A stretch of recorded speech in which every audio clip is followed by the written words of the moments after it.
नमस्कार। कैसे हैं आप लोग? हो सकता है परिस्थितियां कुछ और ख़राब हो गई हों या फिर पहले से कुछ बेहतर हुई हों, लेकिन इन सब में सबसे महत्वपूर्ण बात यह है कि आप लड़ रहे हैं और आपका संघर्ष निरंतर जारी है। आप हर चीज़ को पहले से बेहतर करने की कोशिश कर रहे हैं।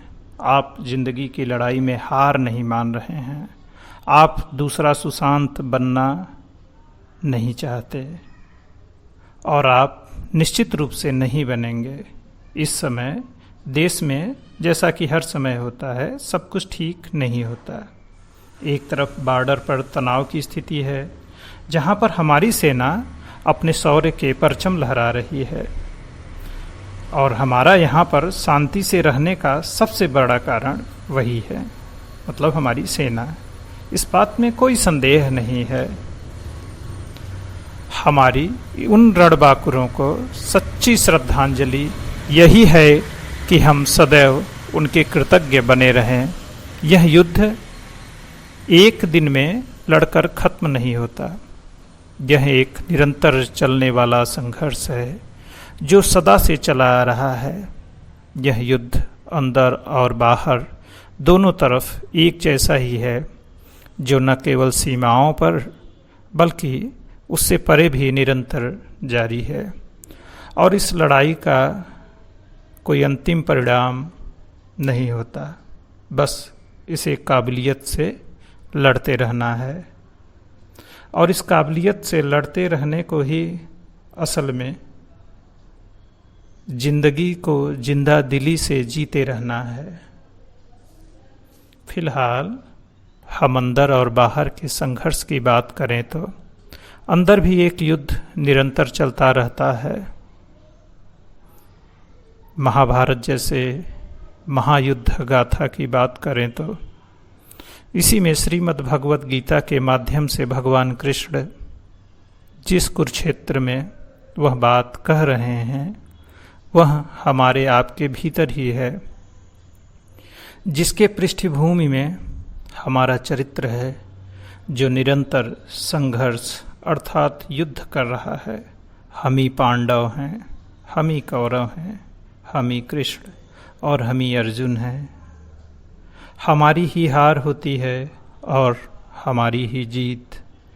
तो सीमा पर जो संघर्ष हो रहा है, उसमें हमारे वीर जवान अपना सर्वस्व न्यौछावर करके भी माँ भारती की सेवा में लगे हैं। पर इस युद्ध का एक और भी पक्ष है, वह इन शूरवीरों के परिवारों का है, जो हर पल खुद से एक युद्ध लड़ रहे हैं। पता नहीं किस पल कौन सी खबर आएगी। खैर, अब क्या कहें। आगे इसी वीडियो में आप युद्ध की बात सुनेंगे, पर जो दृश्य है वह युद्ध का नहीं है। वह एक भोर का है, एक सुबह का है, एक उम्मीद का है, और एक कुछ नया और अच्छा हो जाने का है। तो आइए इसी उम्मीद से यह दृश्य देखते हैं और युद्ध की बात करते हैं, जिसमें कोई युद्ध नहीं है। किसी का मरना ज़्यादातर लोगों के लिए महज एक खबर होती है, जो कुछ दिनों बाद किसी को याद भी नहीं रहती। कौन मरा था, किस लिए मरा था, मगर उसके घर वाले हमेशा के लिए बस उसकी याद लिए जीते रहते हैं। कभी कभी वह घर का शायद अकेला लड़का होता है, या फिर सबसे छोटा होता है, जो सबका दुलारा था, पर अब उसकी देह तो नहीं है, मगर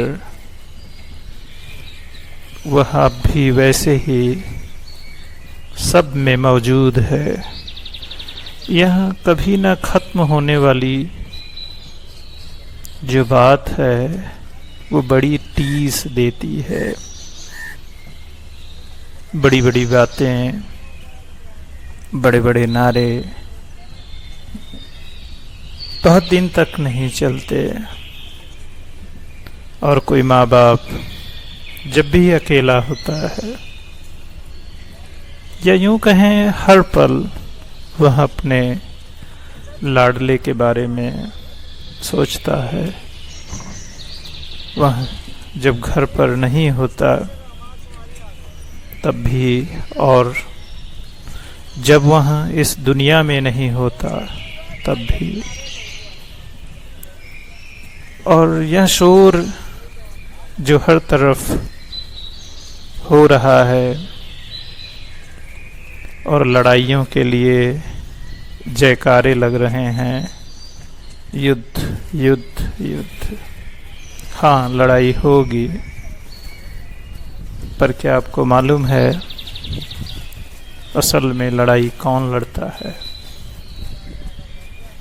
लड़ाइयाँ अमूमन सीमाओं पर लड़ी जाती हैं और सेनाएं लड़ती हैं, पर ये पूरा सच नहीं है। हकीकत में सीमाओं से बहुत दूर जो घर होते हैं, असली लड़ाई वहाँ पर लड़ी जाती है। और हर पल जो सीमा पर होते हैं उनके घर वाले यह लड़ाई लड़ रहे होते हैं। किसी का बेटा जो महीनों से घर नहीं आया है, किसी का भाई, किसी का पति, या फिर उसके बच्चे जो इंतज़ार कर रहे हैं कि शायद इस त्योहार पे पापा आएंगे, और दुनियादारी उसे घर नहीं आने देती, तो फिर ये लड़ाइयाँ किसके लिए लड़ी जाती हैं? लड़ाइयों से आमतौर पर सीमाएं तय होती हैं और लकीरों से पहचान होती है उन सीमाओं की, किस तरफ कौन रहेगा। और लड़ाइयाँ अब तक जारी हैं। ये लकीरें तय नहीं हो पाती क्योंकि सत्ता और राजनीति इन लकीरों को बने नहीं रहने देती है। और सबसे ज़्यादा जो दुनिया का व्यापार है वही लड़ाइयों से भी चलता है। अब दुनिया के हथियार के कारोबार को देखिए तो पता चलता है हमारे पड़ोसी मुल्क को वही देश हथियार देता है जो हमको देता है, और उसकी रोजी रोटी हमारी लड़ाई पर निर्भर करती है। हम जितना लड़ेंगे उसको उतने हथियार बनाने होंगे, वो भी हमारे लिए।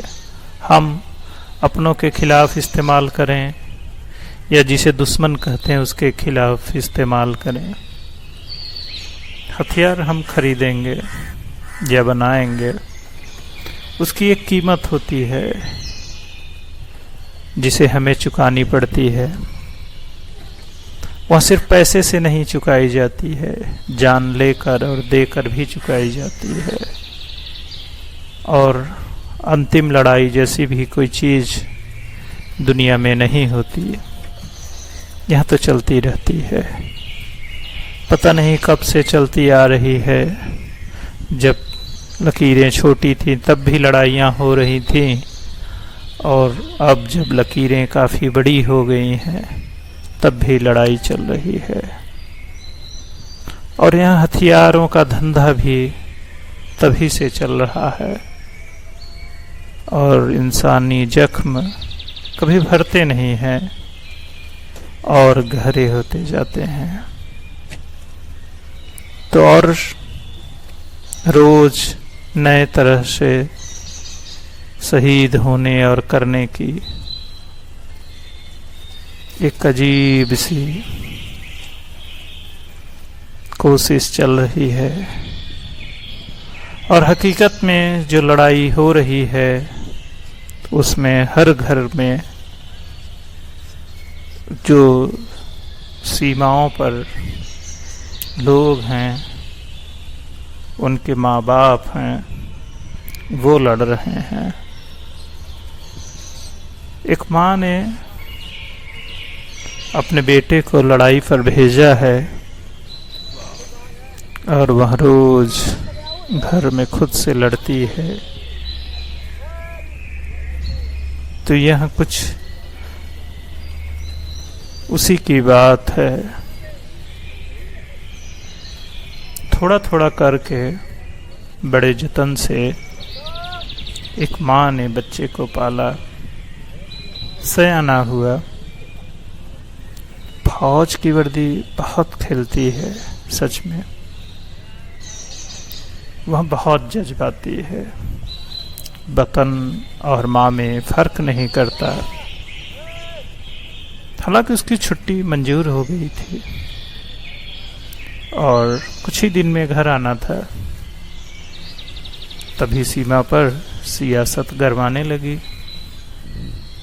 और लकीर की जिम्मेदारी दोनों तरफ की माँ ने संभाला, क्योंकि कीमत उसे ही चुकानी है। फिर कुछ दिन बीते और बेटा पहली बार इतने लोगों को लाया है। हालांकि वह कुछ बोलता नहीं, अंतहीन खामोशी ओढ़ के आया है। सारी रस्म बड़े सलीके से निभाई जा रही है। सीमा पर अब भी लड़ाई जारी है। दोनों तरफ खामोश बच्चों की घर वापसी हो रही है। धीरे धीरे वह आंकड़े बन जाते हैं। सच तो यह है कि पूरी दुनिया युद्ध से प्रेम करती है। कोई कहे युद्ध नहीं होगा, कोई कहे युद्ध नहीं होगा, तो वह झूठ बोलता है। सोचिए, यह सिलसिला कब से चल रहा है, थमता क्यों नहीं? क्योंकि किसी भी युद्ध में जो मरते हैं उनका इससे कोई वास्ता नहीं होता। इसके नियम वह तय करता है जो कभी युद्ध में आता नहीं है, या यूं कहें युद्ध भूमि में वह जाता नहीं है। वह सियासतदार और व्यापारी है, सत्ता का पुजारी है। वह दुनिया के हर देश में रहता है। वह दुनिया के हर देश में रहता है। किसी देश को जितना खतरा रहता है, किसी भी देश को जितना खतरा रहता है, उसकी कुर्सी उतनी ही मजबूत रहती है। उसकी कुर्सी उतनी ही मजबूत रहती है। तो सोचिए, युद्ध क्यों और किसके लिए लड़ा जाता है, और लड़ाइयों का क्यों अंत नहीं होता है। वास्तव में दुनिया की कोई सरकार युद्ध खत्म नहीं करना चाहती, क्योंकि यह युद्ध ही उसे ताकतवर बनाता है और सत्ता शीर्ष पर उसे बनाए रखता है। आप अपने आसपास गौर करिए और हर पल होते युद्ध को महसूस करिए। हो सके तो अपनी भागीदारी इस युद्ध में कम करिए, इस युद्ध में कम करिए।